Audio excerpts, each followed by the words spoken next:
नमस्ते दोस्तों, स्वागत है आपके अपने बुक रिव्यू चैनल पे। आज हम बात करेंगे एक ऐसी किताब की जो सिर्फ कहानी नहीं है बल्कि जीवन को देखने का एक अलग नजरिया है। किताब का नाम है द फाउंटेन हेड और इसे आयन रैंड ने लिखा है। ये कहानी एक ऐसे इंसान के बारे में है जो अपने सपनों के लिए समाज से लड़ सकता है, ना झुकता है, ना समझौता करता है। ये कहानी है हावर्ड रॉक की। तो चलिए सफर को शुरू करते हैं और जानते हैं हावर्ड के संघर्ष और जीत की कहानी। हावर्ड रॉक कहानी के एक मुख्य किरदार है। ये एक आर्किटेक्ट है। शुरुआत में हमें पता चल जाता है कि हावर्ड दूसरों से अलग है। जब वो कॉलेज में पढ़ रहा था तो उसके प्रोफेसर और साथी उसके विचारों को समझ नहीं पाते थे। यहाँ तक कि उसे कॉलेज से सिर्फ इसीलिए निकाल दिया गया क्योंकि वो ट्रेडिशनल डिजाइन की बजाय मॉडर्न और सिंपल बिल्डिंग डिजाइन करना चाहता था। हावर्ड को इस बात का बिल्कुल भी अफसोस नहीं होता। वो जानता है कि उसकी सोच सही है, वो खुद पर भरोसा करता है और यही चीज उसे खास बनाती है। हावर्ड एक बड़ी आर्किटेक्ट फर्म में काम करने की कोशिश करता है, लेकिन वहाँ के लोग उसके डिजाइन को पसंद नहीं करते। वो चाहते हैं कि हावर्ड उनके हिसाब से काम करे, लेकिन उसे तो ये मंजूर नहीं।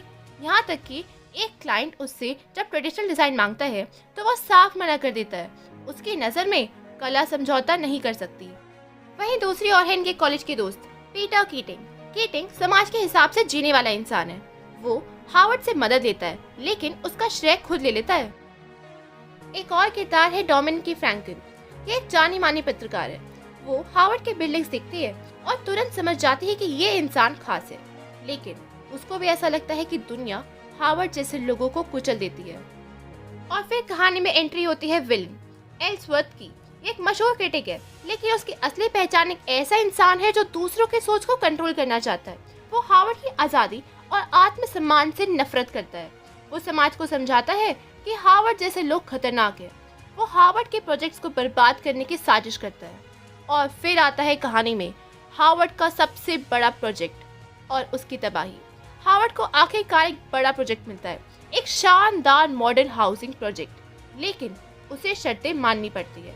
वो अपनी शर्तों पर काम करता है, लेकिन बाद में उसकी बिल्डिंग्स को क्लाइंट्स ने खराब कर दिया। यहाँ रॉक गुस्से में आकर खुद उस बिल्डिंग को डायनामाइट से उड़ा देता है। ये उसकी क्रिएटिविटी के साथ खिलवाड़ करने वालों के लिए एक जवाब था।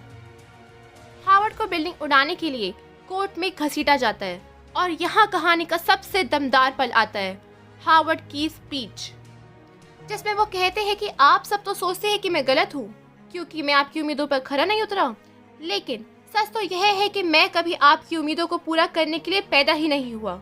मैं एक क्रिएटर हूँ और हर क्रिएटर का कर्तव्य सिर्फ अपने काम के प्रति होता है, दूसरों के हिसाब से जीने का नहीं।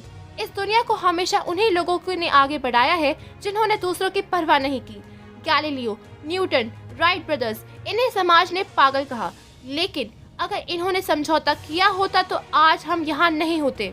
मैंने अपनी बिल्डिंग इसलिए उड़ाई क्योंकि वो मेरी कला थी, और मेरी कला से समझौता इंसान की आत्मा से समझौता करने के बराबर है।